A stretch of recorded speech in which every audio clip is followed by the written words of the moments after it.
Sorry, we're a couple minutes late. We had an earlier session at 6 p.m. that went over where we presented the same plan to our families in Spanish, and there were a lot of great questions, so we wanted to make sure that we spent the time with everybody. I see that we have almost 94, 95 people attending tonight, so that's great. Last week we presented the return to school plan and then put the detailed roadmap on our website. We sent out the presentation both in English and Spanish on our website, in email and also via text.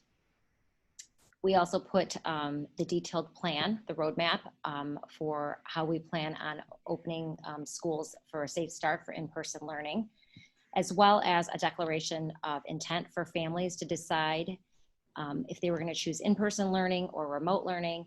And we hope that tonight's presentation will be able to give you some more information about making those decisions and plans for each of your students.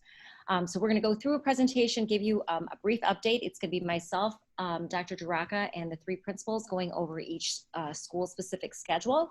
And then we're going to give you an update as far as when the next board meeting will be and the decision to make a final action for return to school.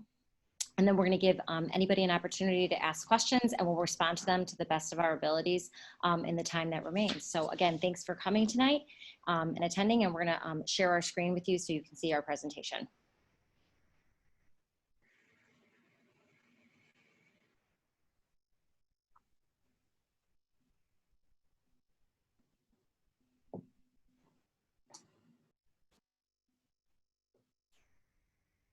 So as we shared, we prioritize four priorities to make our decisions for the return to school plan. And our priority one was definitely for accounting for the extended safety, health, and welfare of our students and staff.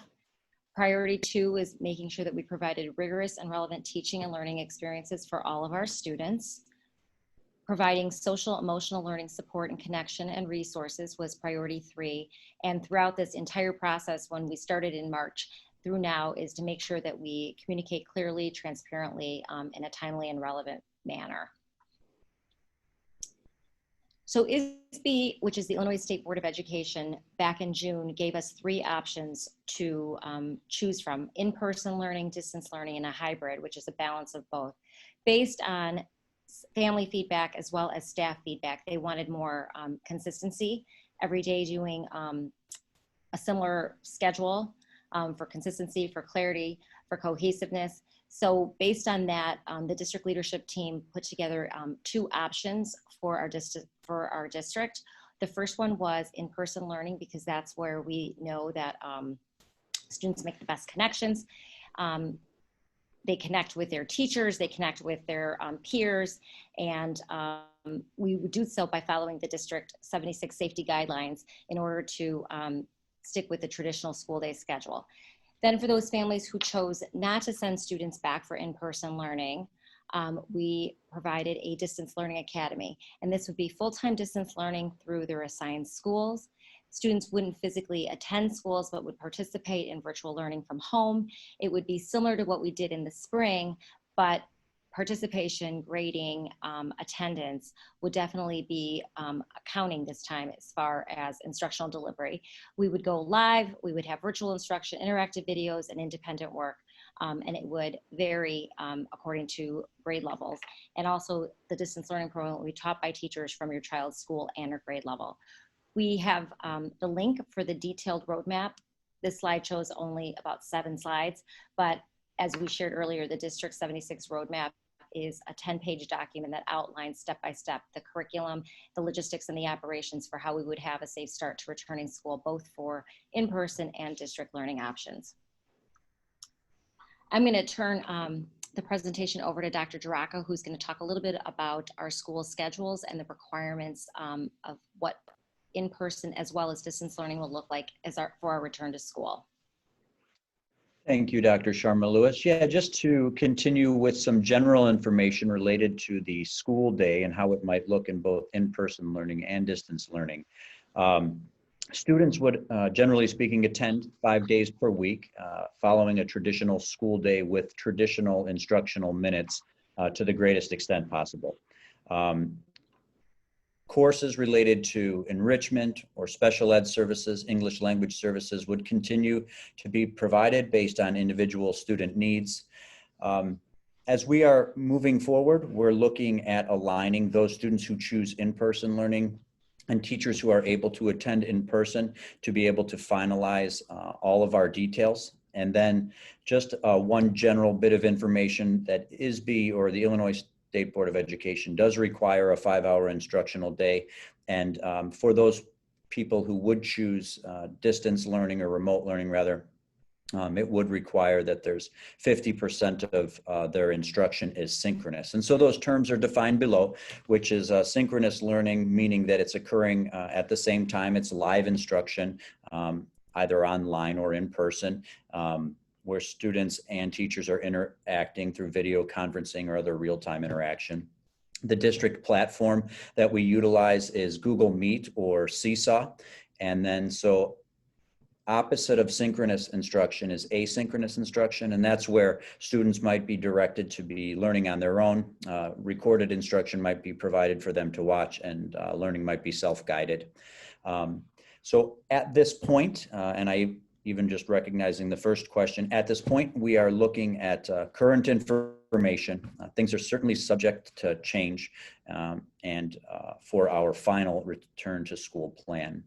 The next slide then gives some just very general information that directs us to the fact that we intend to follow the regular school day in order to provide some structure and some guidance.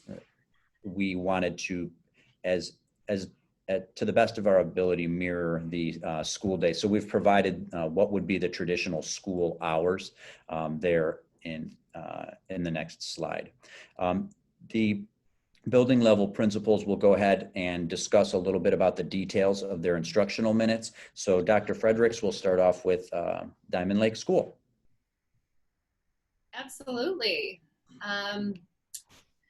Well, what we have put together right now is, I know we're spending a lot of time talking about either in-person learning or distance learning. And so what we are planning to do is mirror our schedules for both distance learning and in-person learning. So if we are in-person learning, we'll start the day arrival, and then we'll have basically a morning meeting that would let the students have breakfast. We'd spend time checking in with them, making sure they're on track and ready to go. If we're doing distance, we'll do basically the same thing. We'll lay out the foundations for their day, and we will talk about what their day is going to look like. If we are in person learning, we have throughout the day restroom, mask break, hand sanitizer breaks built into our schedule. So we will mirror that through distance learning with a brain break. We realize that our little ones cannot be just nonstop on the computer throughout the day. If we look at the ISB guidelines, we need to do a less proportionate time online for our younger students. So we will do those brain breaks throughout the day. If we are in person or if we are remote learning, we'll have a literacy block. In person, obviously, we have small group, large group, individualized instruction and independent learning time.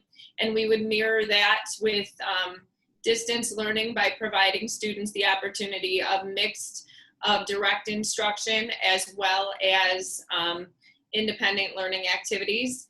Our goal for both in-person or distance is to get our the staff-student ratio down as little as possible. Our little guys have a harder time attending if there are too many students online. So it is possible that our reading specialist or our math specialist will be taking the lead as a certified teacher for distance, or even possibly in person, depending on what our staff is doing.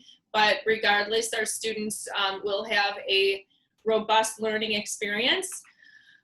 We realize this has been a challenging time for all of our students. So regardless of if it's in person or if it is distance learning, we will have social skills curriculum in place.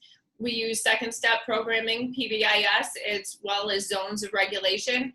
And we hope to be working with families to bring that a little bit into the home this year. So we're very excited about that.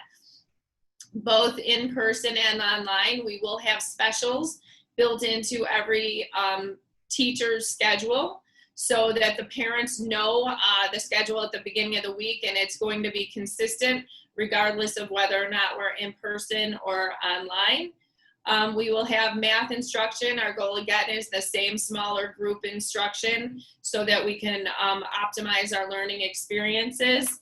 And then both in-person and distance learning, we will have an afternoon meeting wrap up and make sure the kids have everything they need either to go home or to prepare for the meeting tomorrow.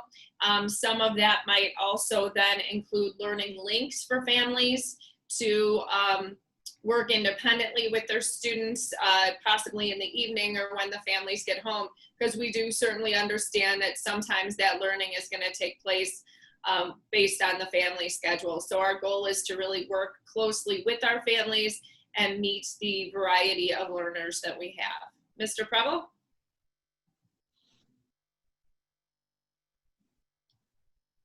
Mr. Preble, I believe you're muted. I apologize. I said all the important things while I was on mute. No, much just like Diamond Lake School, you know, you can see the minutes here that we're allocating, and this is what our in-person schedule would look like.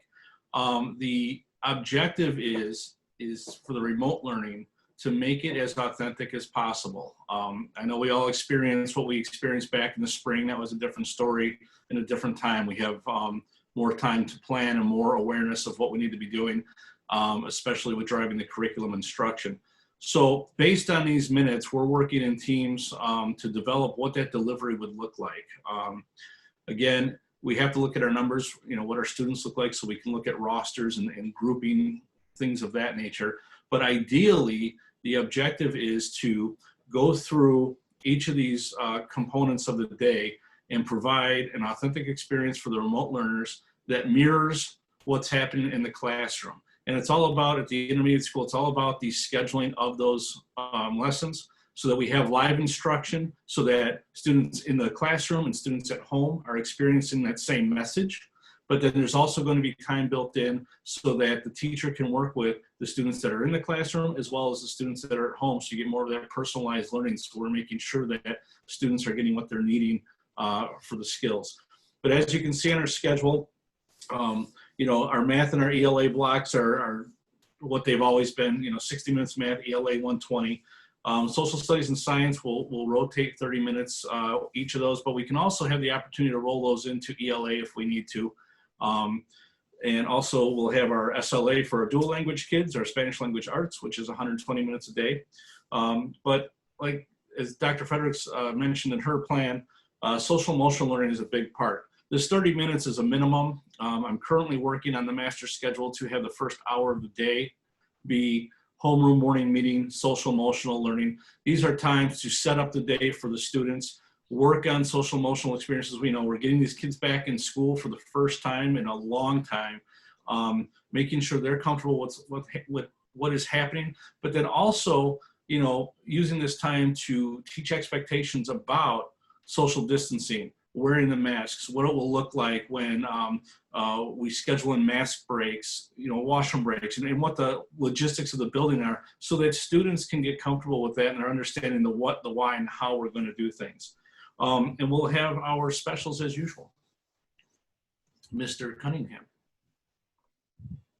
Thank you, Mr. Preble. If you look at the middle schools, our times are identical throughout, and that is because we'll be using our bell schedule that we use, whether you are in person or you are distance learning. We have, for those that are new to our school, we have a 9-period day, and that one of those periods is occupied by lunch. To really have an 8-period day, you'll have 8 different classes, and we plan to offer all of those, whether you are in person or dual.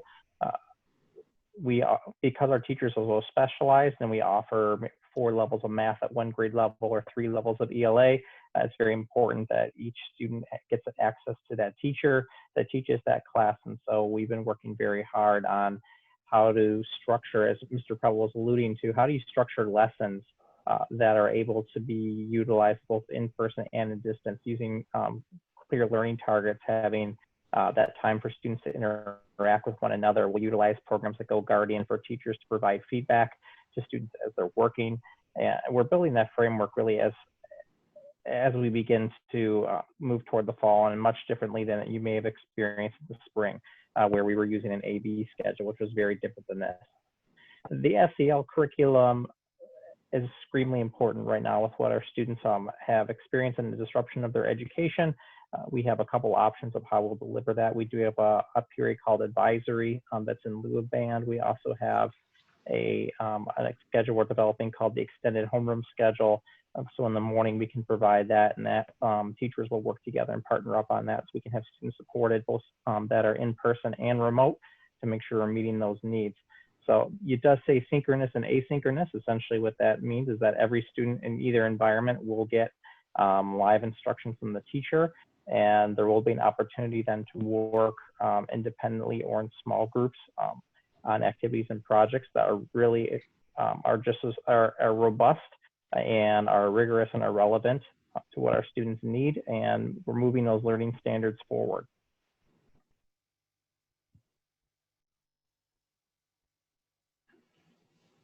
So as we continue to plan and progress for the fall, for each learning option, whether it's in-person learning and the Distance Learning Academy, we are reviewing and collecting the staff data and information to find out which staff can and is able to return based on their own personal health or, family child care situations. So once we get that information back, we're able to assign staff to positions and to classrooms and determine what class sizes might be able to be.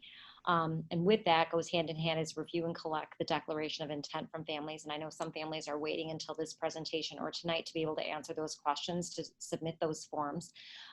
So we've received about 400 forms back, and we're about 65% of families want to return or continue with Distance Learning Academy, and about 35% want to stay with or return to in-person learning. So we're waiting for all that information to come back, and then we'll be able to determine how many students can go into each classroom, which teachers will be teaching, which sections, and then be able to provide a more detailed schedule by school for you at that point.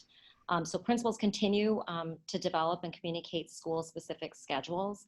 They're working with their leadership teams daily and weekly as those needs come up. Then we're able to put together some staffing plans and process and procedures for return to school, not only academically, but also logistics and operations. As we all know that the Illinois State Board of Education and the Illinois Department of Public Health and the Centers for Disease Control put out new information and updates every day. So we continue as a district to plan and respond to those changing needs as they apply to our return to school guidelines and procedures. And then we will continue to communicate with all of our stakeholders in a timely and transparent manner. So right now, and also next steps is we're going to monitor the information that's coming from the Lake County Health Department. We are aware that some of the COVID rates are spiking in Lake County and specifically even in Mundelein. So we're monitoring closely that situation. We're also consulting with Lake County school districts and feeder school districts, specifically what Mundelein High School feeder school districts are doing, as well as the Stevenson High School district, since they're our closest neighbors. We also have considered that most school districts in Lake County are reverting back to all remote learning based on some of this information. So we are looking at all options right now, and we are taking the rest of the week to kind of finalize our plans as far as considering the information that we're getting from outside sources, reviewing the data that's coming back from our surveys, talking to our planning forward task force, seeking their input, and then also consulting with the Board of Education as far as what recommendation we'll be making as far as our return to school plan. So we're going to review all that information, put it all together, compile it, and then share it with the Board of Education at next Tuesday's meeting, which is August 4th, and then create a final return to school plan that can ensure safety, health, and well-being of all of our students, their families, and our staff. And so now we're going to give participants who are here tonight an opportunity to ask questions. I know some of the questions were coming in as we were presenting, so if they've been answered, we'll just kind of respond to them there. And it's going to be myself and the district leadership team who are here, so we'll just kind of field questions as they relate to a specific department or a specific school or grade level. So I'm going to ask Mr. Hanson if he could please post those questions.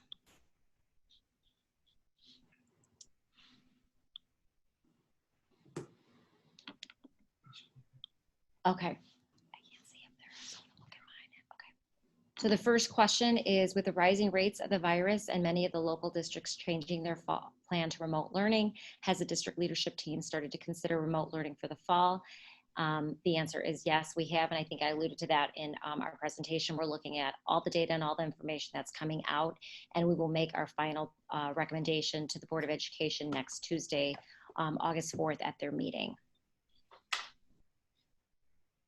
Will innovation learning be offered before and after school? I'm struggling to answer the question about transportation needs without this information. If we answer the transportation question one way, can we change later on? I'm gonna ask Mr. Rogers to please respond to that. Yes, we will be having innovation learning participate for before and after school care. It'll be offered very similarly how it was this previous year, and any information about the specific programmatic options that they offer can be directed towards them. As far as transportation, if you are unsure of your choice, I'd be answering that you do require district transportation, so we could appropriately plan and monitor our bus sizes according to those responses. The next question is, would synchronous instruction be utilized at the primary levels? I believe Dr. Fredericks did respond to that in her presentation, but would you like to add anything, Dr. Fredericks? Sure. We just, there would be basically distance learning going on at the same time as in-class learning, but it would be with different staff members. We're not planning to start the year with Zoom going into the classroom. We don't think our young students' attention would be held very well with that. So our goal is to keep our students in smaller groups and individualize their learning as much as possible in either situation. Next question, would distance learners get one-on-one time with a teacher at any point so they aren't always competing with others in a Zoom meeting? I can respond to that generally, and I think the principals would probably agree with distance learning. It would be large group, small group, and at times when there's the ability to do so, they would certainly take advantage of the ability to do one-on-one Zoom meetings. Obviously, it wouldn't be the majority of our programming, but we all recognize that based on the distance learning model, the more we can get some one-on-one time, and we might have to structure that into a schedule to do so. We recognize the advantageousness of that. The next question is, Lake Bluff has a synchronous option. This must be allowed by ISB, yes. And as you can see during our presentation, we're going to have both opportunities for our students. So I believe that question was answered. Next question, what type of education will EC early childhood students have if they do distance learning, and will they have synchronous time with the teacher? Dr. Fredericks, you want to respond to that? Absolutely. We have two programs at our preschool level. We have the Preschool for All program, which is general education students. We also have the early childhood program, which is for students with IEPs. So I just want to touch base on both. The early childhood program right now, if students were in that program last year, we are continuing them for this year. Mrs. Wagner and I are having conversations about possibly doing very small group, but we did a great job last year with recording so that families could have the opportunity to view the instruction at their leisure. Our younger students do not have one-to-one technology, and therefore they felt that those were better options most of the time. If the children are in our early childhood program, that is a special education program, so our staff will work with the families to create the distance learning plan or to continue the IEP if it's in person. I'm going to answer, or I'm going to read the next two questions and try to group them together since they're talking about class size and the room for what a typical class size would be. So how many students will you allow in each class in order to social distance properly? And then what are you expecting the class sizes to be for both in-person and distance learning? As I shared earlier, we're waiting for all of the declaration of intents from families to come in. Once we determine how many students will actually be here for in-person learning, we will start creating class sizes and class groups, and then we can determine what classroom they will be going into by building. We do have different size classrooms throughout the district, so smaller classrooms will obviously have very smaller class sizes. Larger classrooms may be able to increase a little bit. If you saw our presentation from last Tuesday, we gave samples of 2 classrooms of how we're socially distancing, setting up desks and setting up tables. And so students will have an opportunity to be 3 to 6 feet apart, and we're going to kind of keep those groups of students together. As I shared earlier, we're at about 60% not returning and 40% returning. So if that is the case, class sizes on average would be between 8 to 10 students. So that's a little bit of how we're handling those pieces, but we won't be able to have anything finalized again until those surveys come back, and then also staff surveys come back, so we can determine which teachers are teaching and how many students we can assign them. The next question is masks, breaks again being mentioned. How is it safe for students or teachers? I would like the principals to just kind of walk through maybe an example per building of how you're going to address mask breaks. Okay, I can start at the DLS level. We will address mask breaks. Obviously, safety is our top priority. So any mask breaks would be supervised by the teachers. If possible, we would be doing mask breaks outside. We certainly are hoping to do as much time outside as we can. We are planning to do some instructional components outside. Otherwise, if mask breaks do need to take place in the classroom, obviously the children would be put at extreme social distance and done as quickly as possible. But we will respond, we will follow all guidelines by ISB for social distancing and mask breaks. And I would echo the same at the intermediate school. We have formed subcommittees to work on things like this, and a lot of it's going to come down to how many kiddos we actually have in the building or in the classrooms at the time, and what our logistical plan can look like to create these opportunities for mask breaks. So a better answer will come once we know the actual numbers of students that will be in the building. I'll echo what Mr. Preble said. A lot of it does depend. We certainly want that time to be outside as much as possible. And there's times of the day where that's more conducive. Again, we have a lot of opportunities with a number of classes changes throughout the day that we're able to address that. So that'll be what we're looking at, and that team continues to meet as we are looking at those numbers coming in. Next question, do the minutes include teaching and independent homework time in totality or just instruction time? I think in this scenario, the minutes that were listed on the presentation include both synchronous and asynchronous learning. To go back to I think it was the 3rd or 4th slide, we're recommending that 50% of that time is synchronous, meaning live instruction, but also going back to one of the earlier questions as well, recognizing the importance of small group time. It will be a mix. The instructional minutes will include asynchronous time, synchronous time, independent work, if you will, for asynchronous. And so all of those will be included in the minutes that were allocated in the previous slides.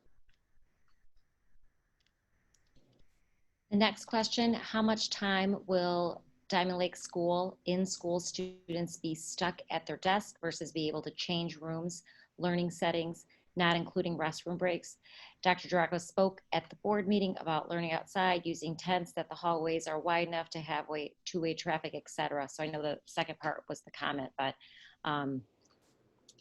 Dr. Fredericks, would you answer the first part of that question? Absolutely. We certainly don't love the idea of students being stuck at their desks at any grade level. We like our students to be active learners, and we understand that they certainly have the need to move, and that is definitely best for their brains and taking brain breaks. And I don't think they would be able to sit at their desks all day long at Diamond Lake School. So we certainly understand the need to keep kids socially distanced, and we also understand the need to keep kids moving. So I can't give an absolute answer to that question, but that is something that our staff will continue to discuss and keep in mind, as the need to move is something we'll discuss and keep in mind as we plan all the details moving forward.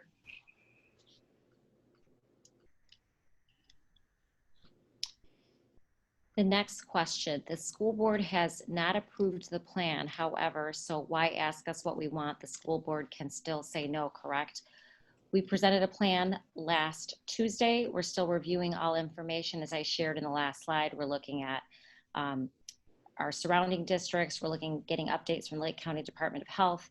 We're consulting with our feeder districts. We're looking at the declaration of intent. We're looking at staff surveys, determining how many staff can actually come back. If the plan needs to be revised or updated, we will be sharing that at the August 4th board meeting, and then the board will be taking action on the plan that best fits our community's needs. Not a question, just a suggestion, so I'll just read it. From a parent perspective, it would be great to have class schedules synchronized between schools for e-learning as much as possible.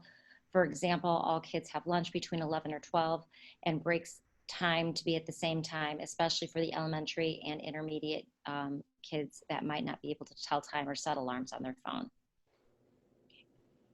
And I just want you to know that we're recording all of the comments and questions, and they will be posted to our website in the next few days, because we do have that webpage with current questions and comments.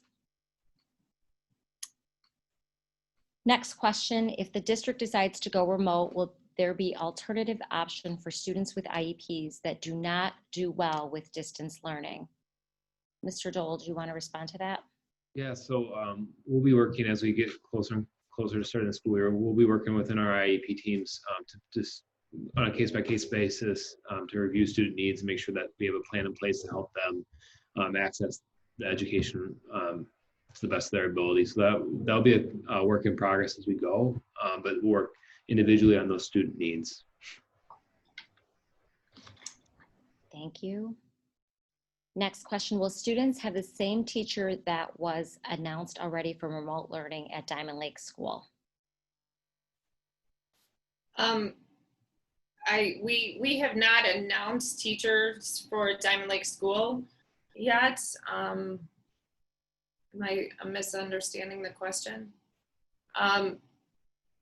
Basically, right now, we have not assigned students to any specific teachers, and so teachers certainly could be changed.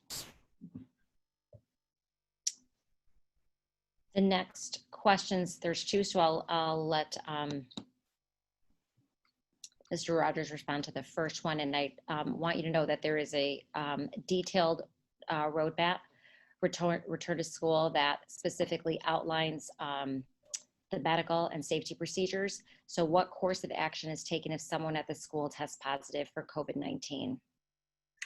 Yeah, and as Dr. Sharma mentioned, it is outlined in our roadmap plan, but in general, if the student tests positive for COVID-19, they're required to have 2 negative tests administered 24 hours apart before they're able to return to the building. And is there a plan in place if the school is shut down for an in-person learning and all students will need to go back to distance learning? The district leadership team is putting together 2 plans, an in-person learning plan as well as a distance learning academy. So just similar to what we did in March, we were given a few days notice to shut everything down and go remotely. So we will follow the same procedures and communicate with families and with staff, letting them know that this is the direction that we're going in. The next question is, will Googled emailed questions be discussed? the principals and myself get emailed questions about either the plan or specific things that we respond to parents directly. Questions that are submitted on our website are responded to and posted on our website. We've sent out 3 reminders for parents and family members to look there if they have questions or comments. So you can refer to that website link to view any additional questions that are not presented here tonight. What's the predicted amount of kids in a remote learning classroom? Will it be 1 teacher or more? I think I shared earlier, and I'll let principals respond if they'd like to add to this, that we're waiting to see the declaration of intent with families and how many will be coming back. And then again, how many staff will be coming back, and then we'll be able to assign and plan for class sizes and who will be teaching what and create those sections and schedules. Principals or Dr. Director, does anybody want to add anything to that? I could say at Diamond Lake School, our goal is to keep our groups of students as small as possible. We intend on having it be 1 teacher. However, because our students have different levels for literacy and math, there is a chance that some of our students might be working with more than 1 student to make sure their individualized learning needs are being met. They might be grouped with different students, possibly if we're in distance, for literacy and for math. Yeah, I would add to that, you know, a lot of it depends again on the numbers of who's going to be remote learning, who's going to be in-person staff as well. But it's going to be a matter of, we have support staff, interventionists, specialists that can also come on and help take small groups at a time to help minimize the full-on number of students that are in a classroom at a time, in a virtual classroom at a time. I would echo that same answer for the middle school. We are a little bit more specialized, so the likelihood of having the same teacher increases, but we do already have some classes that were set up to have teachers in the room, including a specialist, and they'll be utilized strategically as they were when we were just considering in person.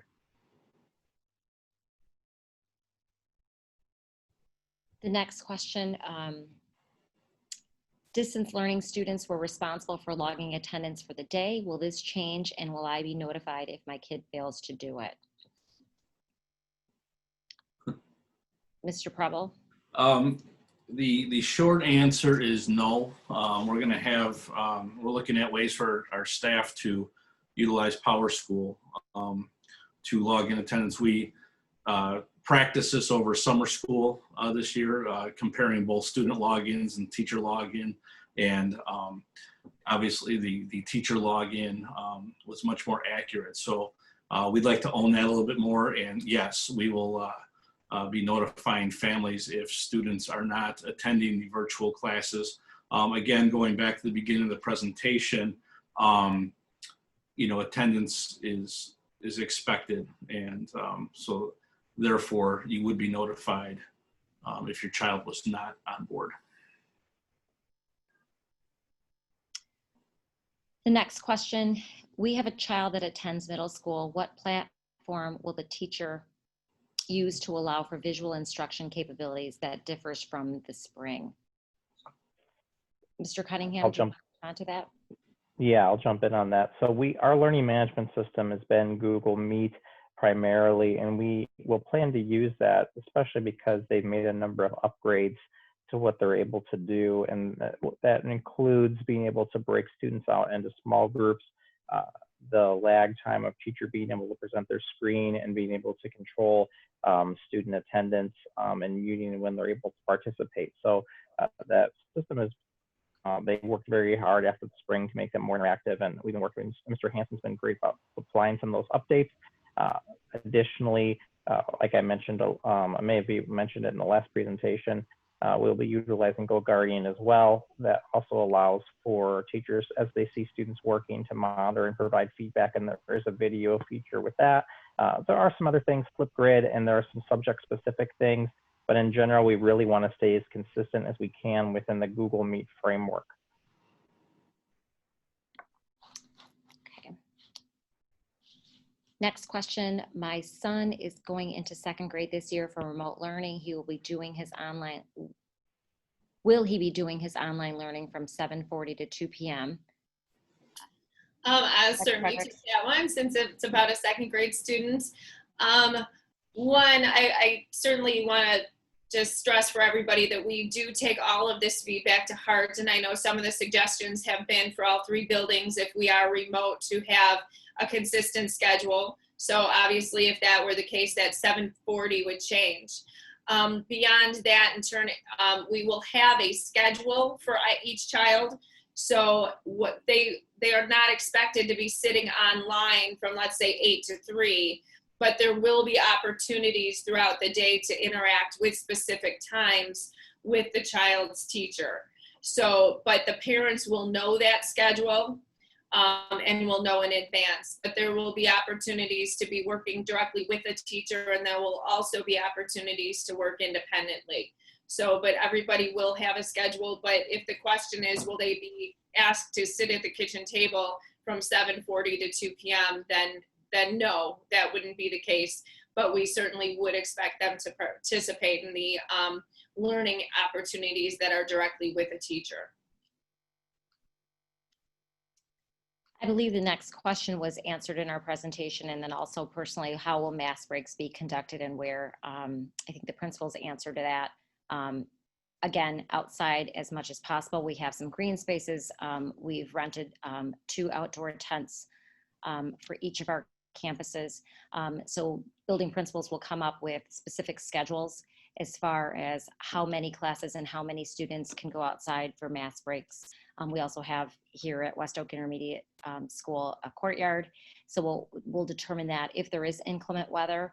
I know that there's going to be, just like we do indoor recess, there'll be spots throughout the building that will accommodate and allow for breaks to be indoors.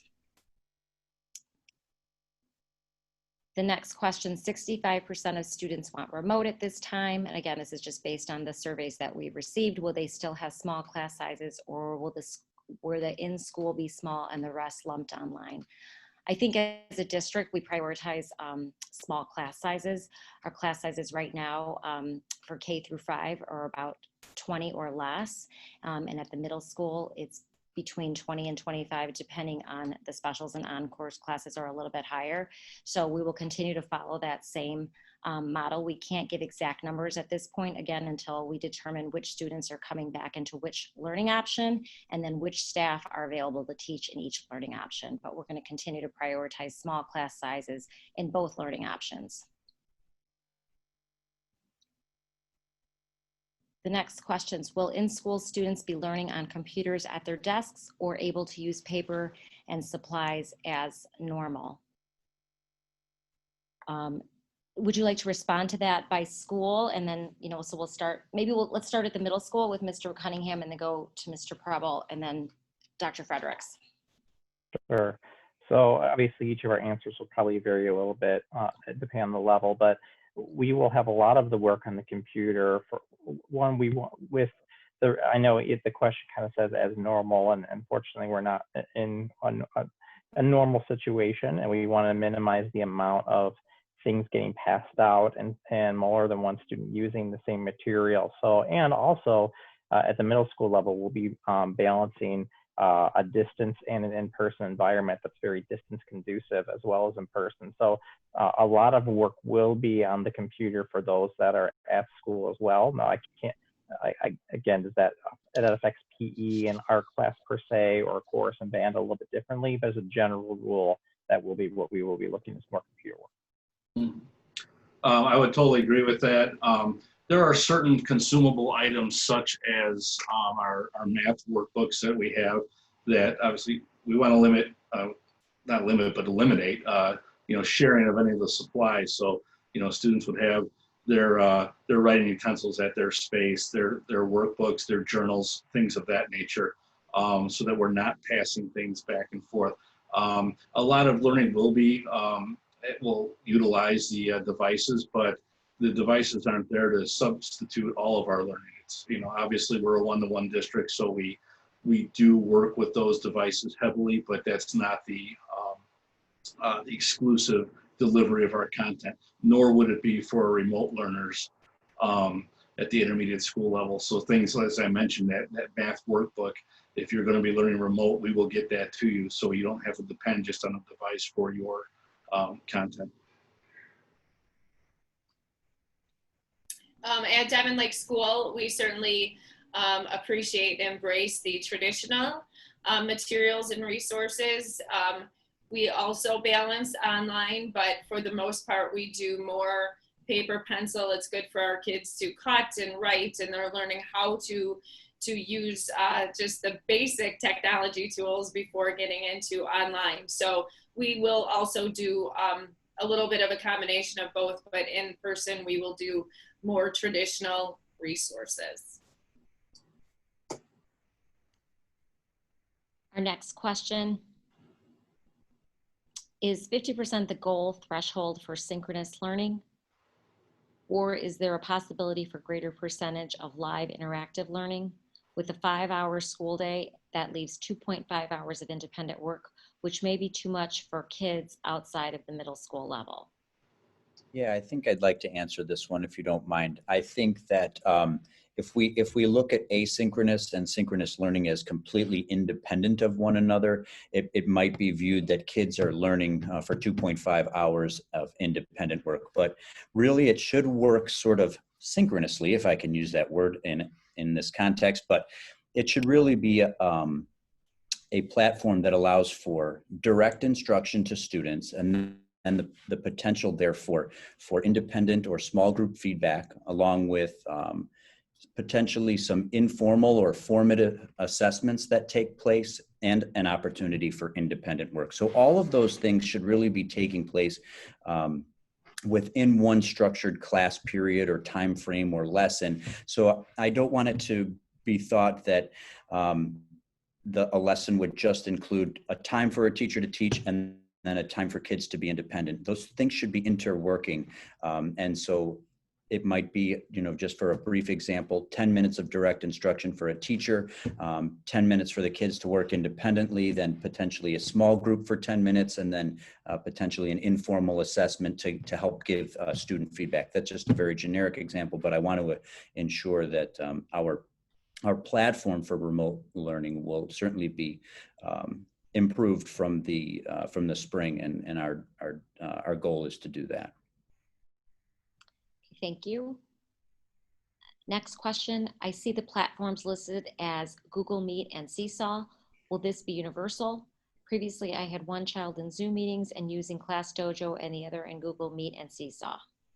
And I think I can answer that one real quick as well. We will be strictly adhering to Google Meet and Seesaw. Seesaw's for the little guys, and then we will be utilizing the Google Suite and Google Meet for the intermediate and middle school children.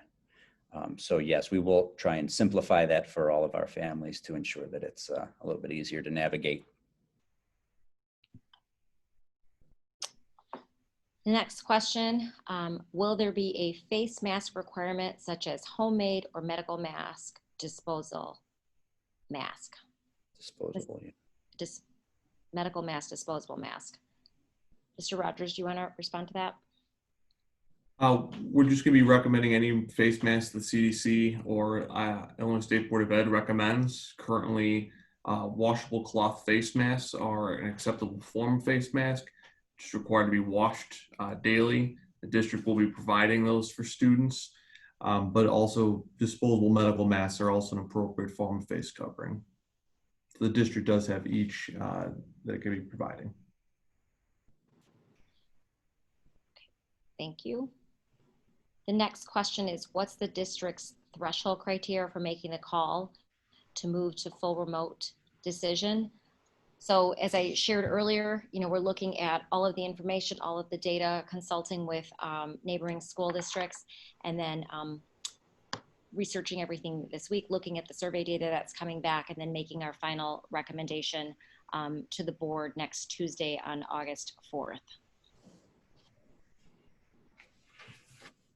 If I'm reading that correctly, and if you're reading it as if we go in person or remote and then have to go full remote while we're in person, we will probably do that if there is direction given from the state or any other agency that says it's not safe to remain open, as we did earlier this spring.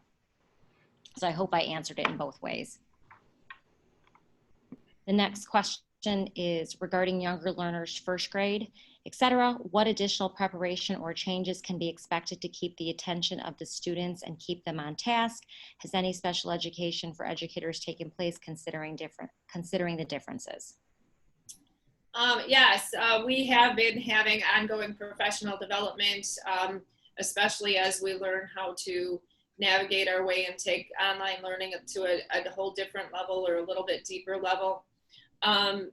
In terms of keeping attention, whether it's online or in class, we try to make our instruction engaging and interesting and at this child's level, try to keep them involved by offering them opportunities to participate. So those are just strategies we would be using in either environment.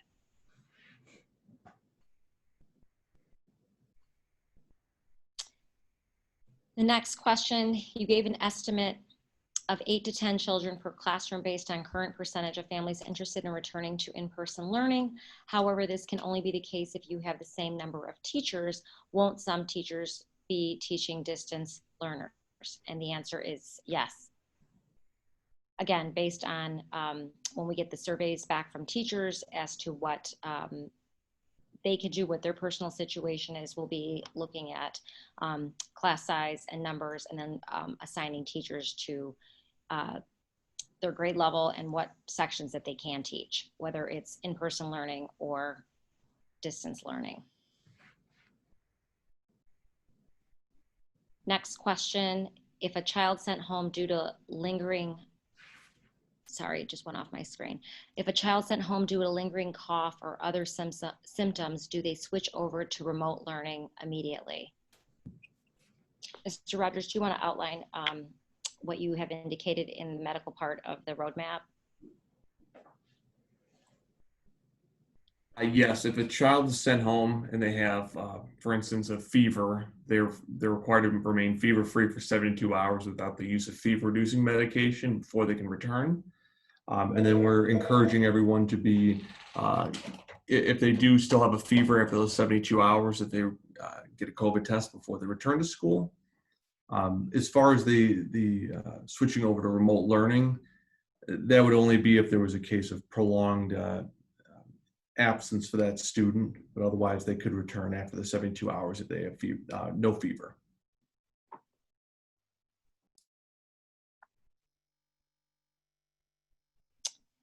The next question, physical education and masks. Will they be required? Would students be able to opt out of PE with in-person instruction if they are required during PE? How will this work with masks? Dr. Director, do you want to handle that, or do you want me to have each principal respond to that? You know what? I think let me just reread this.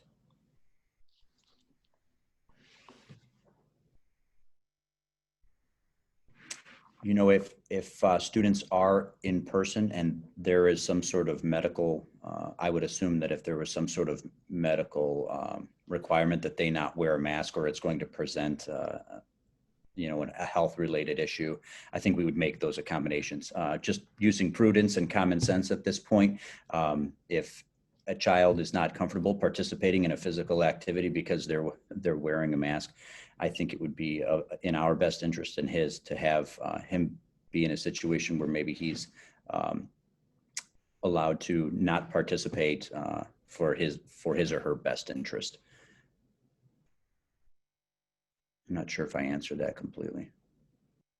Kurt, go ahead. Sorry, Mr. Proud. I just want to mention, we're also looking at different types of PE activities. So if we're in the building and we have to wear masks, and again, we're going to be reviewing all the guidelines and the rules of engagement for these things. But it comes down to what that instruction delivery looks like. You know, are we going to be able to, you know, necessarily have some sort of tag unit or basketball unit? We may have to change, you know, what we're delivering in PE, and it may look a little bit differently. But at the same time too, and I know in our climate we don't get a lot of months, but the months and the days that we can be outside, We would be conducting PE outside as well, so we can do more physical exercises, socially distanced, so that we could actually have the masks off. But it's going to take some work to develop some plans, and we are working on that right now. The next question, how will you handle either a child that is in contact or has gotten COVID in the classroom or school? What are the next steps for the classroom if this happens? Mr. Rogers, you want to briefly respond? And again, this is outlined in detail in the roadmap, return to school. Yeah, if a child has contracted COVID-19, they will be required to get 2 negative tests within a 24-hour period before they're able to return. And if that student does test positive for COVID, there'll be a notification process to any students and staff that are in that classroom. And then we'll have contact tracing procedures that we'll outline. And each school will kind of have a little bit of a different plan. The next question, I believe, was answered earlier. Under what circumstances would the entire school district move to distance learning? We're reviewing our plan and making a recommendation next Tuesday. If the Illinois State Board or local agencies by region request that we go into remote learning because it's not safe to stay open, then we will do that. The next question, I don't understand how you plan to socially distance little kids at recess, especially if they are taking mask breaks at the same time. They will want to play together. So I think that's a comment, and I know Dr. Fredericks addressed the recess question. I don't know if there's something you would like to comment to, Dr. Fredericks, to this question, or anyone else, any other principal for that. I know you all outlined how you were taking breaks.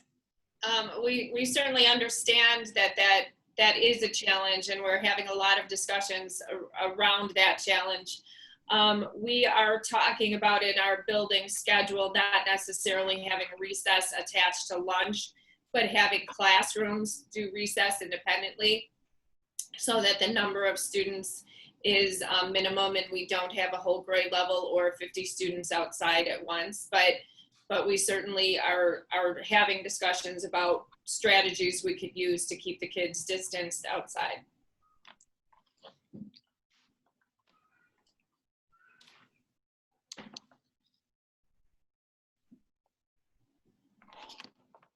The next question, I may have missed this earlier, but what do you plan to do with the constant possible need to have entire classes or bus routes quarantined?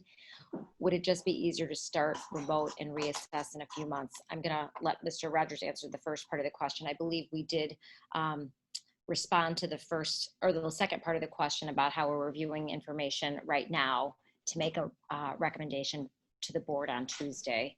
So Mr. Rogers, do you want to answer the first part of that question? Yes, very similarly how the previous question was answered. There'll be some contact tracing that will have to take place if the student gets a positive COVID-19 test. We're going to have procedures implemented such as assigned seating in classrooms and on the bus. Teachers may be required to rotate between classrooms where students would remain in the same classroom. So there'll be some procedures that allow us to identify any students that might have been in contact with a student who contacted COVID-19. So the contact tracing will be our best route to quarantine. A close contact is considered within 6 feet for more than 15 minutes. And those are the current guidelines from the Illinois State Board of Education. So we'll be following those procedures on how to identify any students that might need to be quarantined. And I think that response, and I appreciate, address the next two questions. Are there more details on how contact tracing will be done? And so if a student or teacher tests positive, does the entire class have to quarantine? And I believe you responded to that.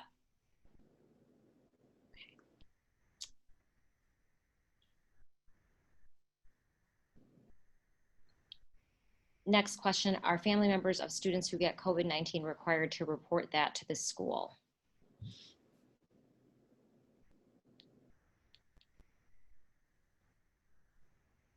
Yes, that's something we definitely need to know, and we need to know if the student's experiencing any symptoms that are related to COVID-19 or have any temperatures. Next question, with being new to the district and not experiencing spring 2020 e-learning, how will tools for e-learning be provided for our incoming kindergarten students? Dr. Fredericks, would you like to answer that? Sure.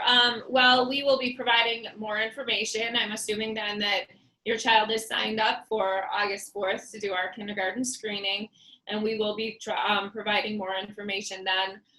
But our kindergarten students do get iPads assigned to them, and Mr.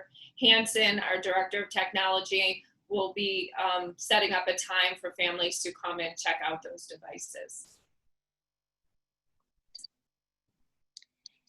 Next question, at the middle school and intermediate level, will distance learners still be able to attend their advanced, accelerated, and honors level classes?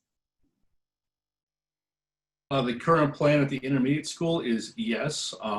It depends on what that delivery may look like. Again, once we know what the student numbers are, we can kind of focus in on our delivery process, but the intention right now is to continue with our advanced instruction intervention at the intermediate level.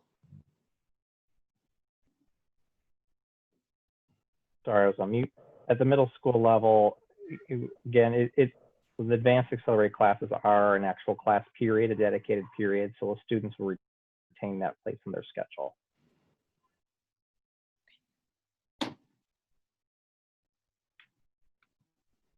The next question, as a teacher in another district, we are being told, no, you can't work from home unless it's high risk. Will Diamond Lake be more flexible for our wonderful staff if they have own children who are remote learning, or is it our district's HR telling teachers something similar, or are we doing what's best for our staff as well as trying to be safe for our students? So I think we've shared throughout all of our presentations and information that go home, our number one priority is the safety, health, and well-being of our students, families, and staff. So that's definitely a priority in our decision making. We have sent out a staff survey and questionnaire on July 15th, asking them exactly those questions. Do you have personal situations or health situations that require extra support or different accommodations for you if you are not able to come back to in-person learning? So we're working with each staff member on a case-by-case basis. I believe the next question from Mr. Dahl was also answered for in-person students that receive special math or reading activities. How will the class changing be managed? I don't know if anybody wants to add to that, but I believe Mr. Preble and Mr. Cunningham responded to that earlier. Okay.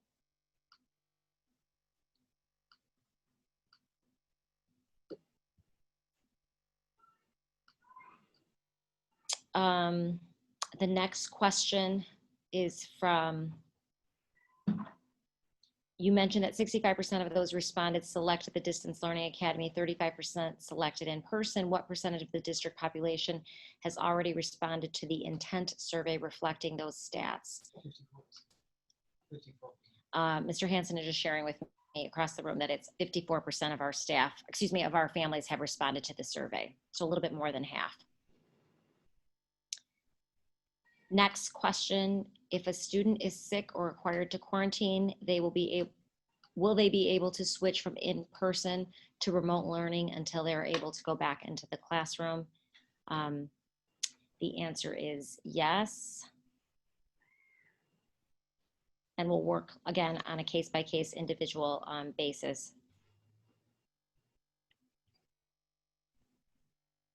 Next question, if the board decides to have full e-learning for the fall, I know it was mentioned that class sizes both virtually and in person would like to be kept small. How many students per teacher ratio will there be virtually? Would specialist teachers be conducting general education classes?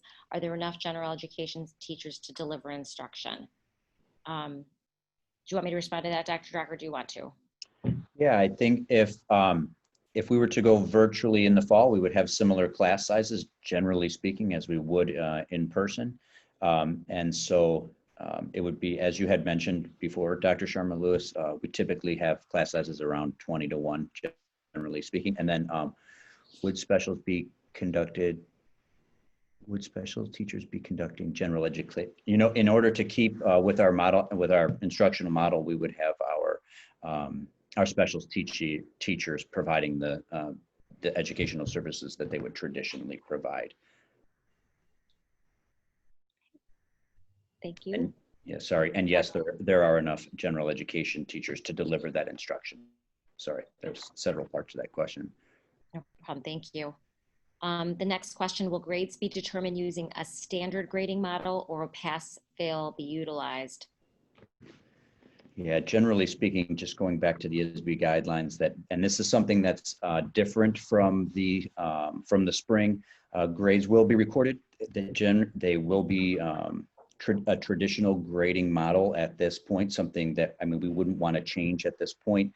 But like I said in the last presentation, we're really, especially during a remote learning time, we're really focused not so much on grades, but student acquisition of learning. So it's really going to be a formative type of assessment that allows us to see whether kids are acquiring the knowledge that we're trying to help them acquire. I think looking at any feedback system that solely requires or solely pinpoints grades at this point would be not good for teacher or student. And so we want to make sure that we're constantly giving students feedback on their progress, giving them suggestions for areas of improvement and growth.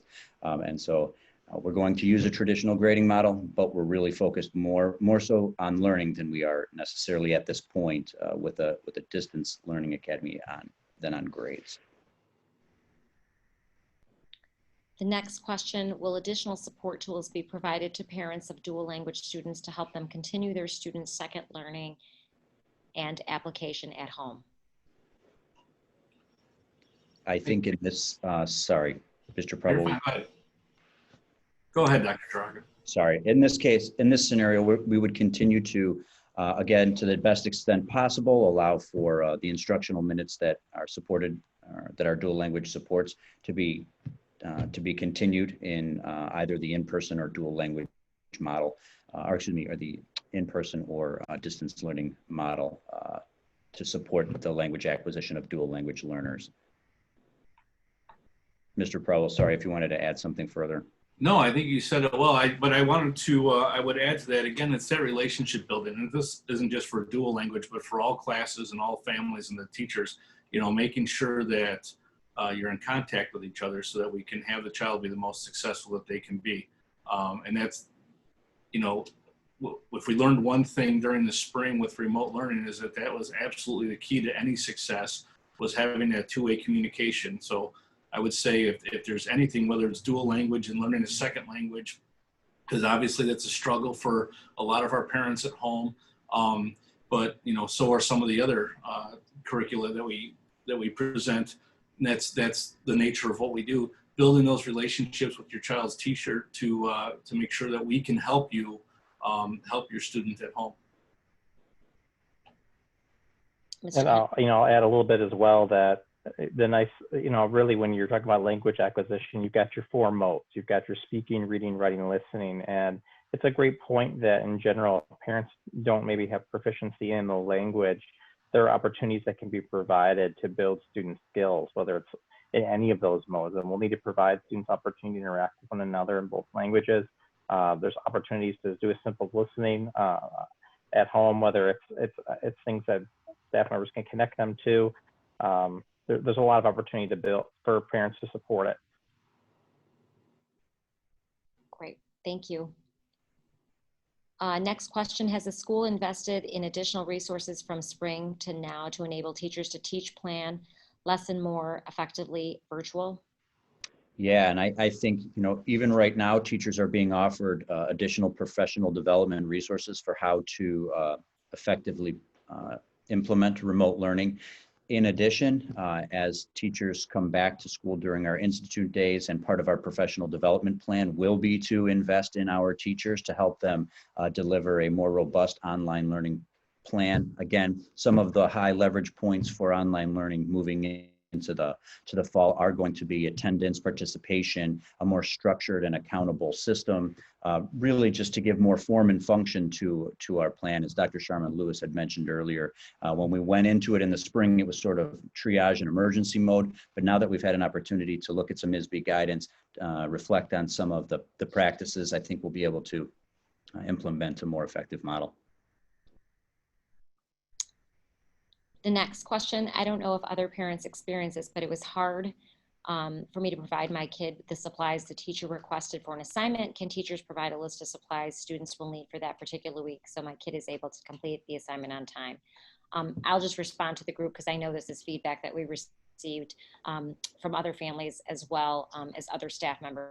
So when principals and Dr. Drucker are working with teachers as far as designing lessons going forward, we are going to make sure that whatever supplies are needed, that those are going to be shared out. And if they're not able to be have at home or provided at home, we're going to provide those resources from the school. So we're going to work out a system on maybe ways that families can pick up supplies if they don't have them from school, or look at ways to, assign projects with, the minimum supplies needed. So teachers are becoming very cognizant of that as they're planning forward.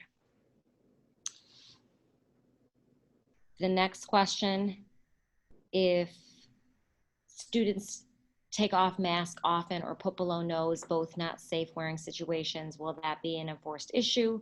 Very worried that someone next to our high-risk family would just get told to fix a mask over and over until essentially someone gets sick. Transmission of virus happens quick.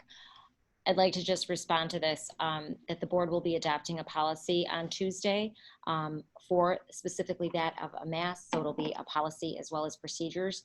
And then we will, as the principals do, will uphold that policy and procedure, and there will be, specific follow-up and communication, not only with the student, but also with the family as far as the correct way to wear a mask. So it will be addressed with quickly and swiftly. Will staff be required to test before starting in-person school? I believe Mr. Rogers answered this, that, we'll be having staff and students screened every day, temperature screened. So is there anything else you'd like to add, Mr. Rogers? No, she's specifically mentioning taking a COVID test. That's not something we're requiring. It'll just be the daily temperature checks prior to entering the building. The next question is not a question. Thank you for answering all of these. Your time is very much appreciated. Thank you very much for asking our questions and for taking the time to participate tonight. Next question, if we ordered school supply and now we're doing at-home learning, will you have a day to pick up the supplies and or other items needed from school, like math books, et cetera, for their grade levels? And the answer is yes, and we'll work out those details and communicate as needed going forward once a plan is finalized. Next question, what happens if my child forgets his mask at home? Will the school provide a mask for them, or will we have to pick them up from school? I believe Mr. Rogers responded to this earlier, but the school will be providing a masks if they, if students come to school without one. Next question, right now, areas of the country have multi-day backlogs of COVID testing conducts. Will contact tracing procedures only be used if a child is confirmed to have a case of COVID? How will parents be notified if a child in a student's class is sent home with symptoms? And I believe you responded to that earlier, Mr. Rogers, if you just want to briefly. Yes, regardless if a student has a positive COVID test or they experience COVID-related symptoms, such as a fever, that's something that we'll be using contact tracing to identify if any students have been within 6 feet for more than 15 minutes of that student, and we're going to respond appropriately, and all parents will be notified. We'll still be keeping being cognizant of the students' medical backgrounds and just informing parents of any cases. It may not contain student information, but it'll contain classroom information. Okay. And I apologize, Mr. President, where it says you didn't answer the question. If there's a positive test, no amount of contact tracing can fix that all the students have been exposed. What will you do when many classes have to be quarantined? Mr. Rogers, will you respond to that, please?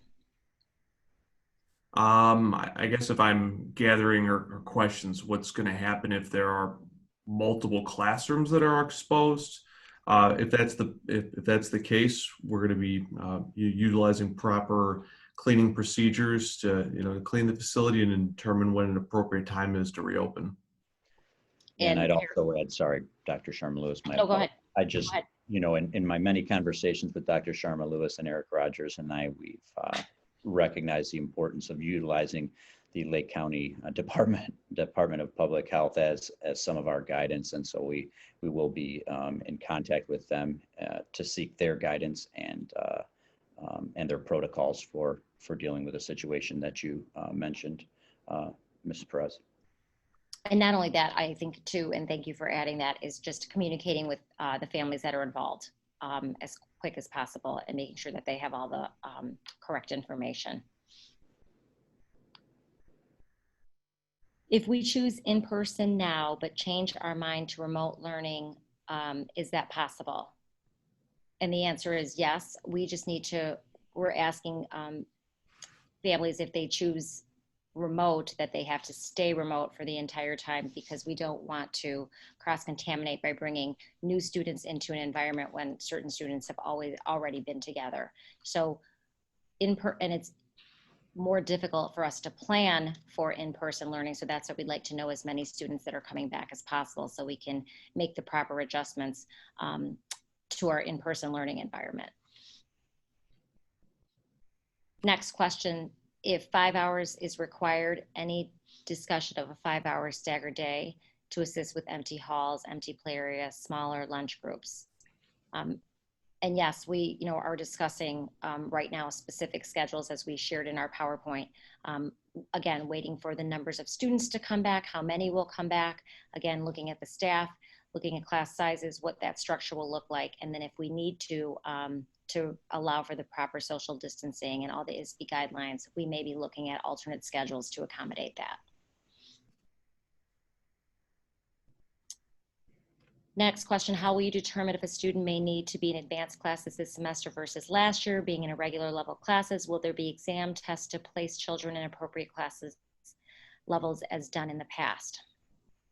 Yeah, to speak to that one, we're going to use the student data that we have and also our teacher recommendations at this point. So, I mean, we do have student data from the past that will help guide us in terms of making those instructional decisions. My hope too is that we might be able to utilize a platform that's going to allow us to do some of the benchmarking assessments, such as like what we've used in the past, like STAR, but potentially at home as more and more schools move to remote learning. I think programs like STAR and Renaissance recognize the need to allow that platform to transcend the school and reach into people's living rooms. So we're going to hopefully be able to accommodate some of that or accommodate gathering some of that data. So fingers crossed at this point as those products evolve.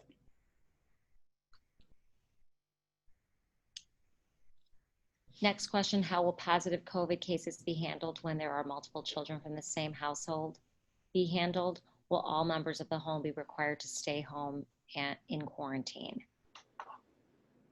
If they're experiencing the same symptoms, and we'd be following the same COVID-related protocols that we've outlined earlier. 72 hours, if they do have a fever, they'd be required to stay at home. Presumably during that 72 hours, you'd be able to determine if your student was, the fever was reducing, or if you need to get a COVID test on your own.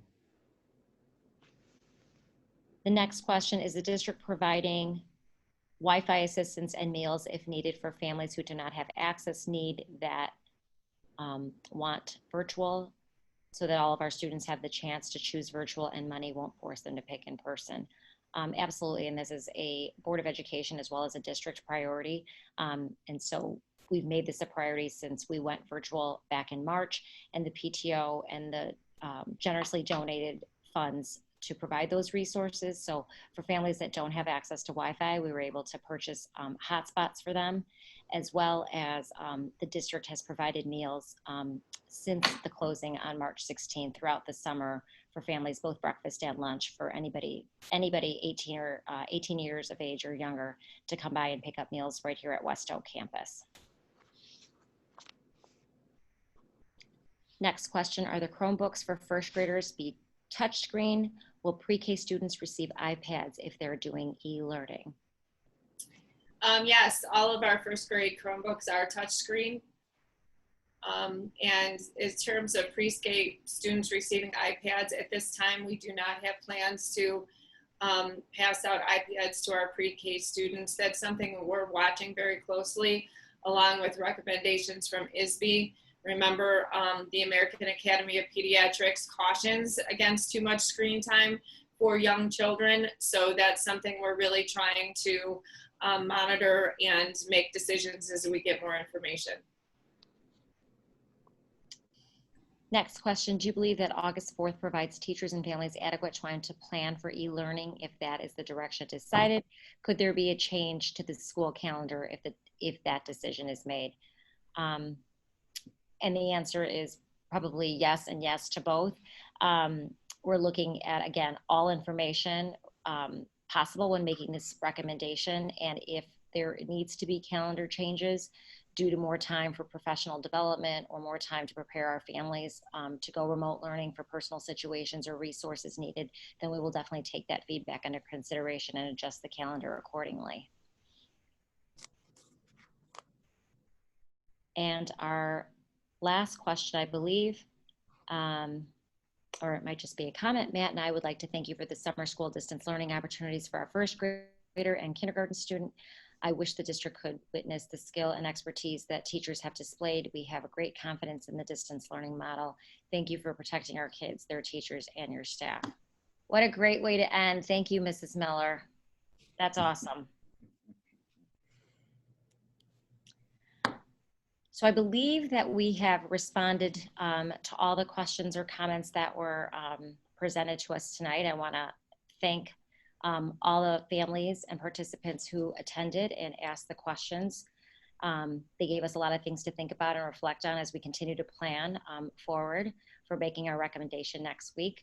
I want to thank my most amazing district leadership team for helping me answer and respond to all 65 questions that were presented tonight over the past hour and a half. So thank you all for doing that.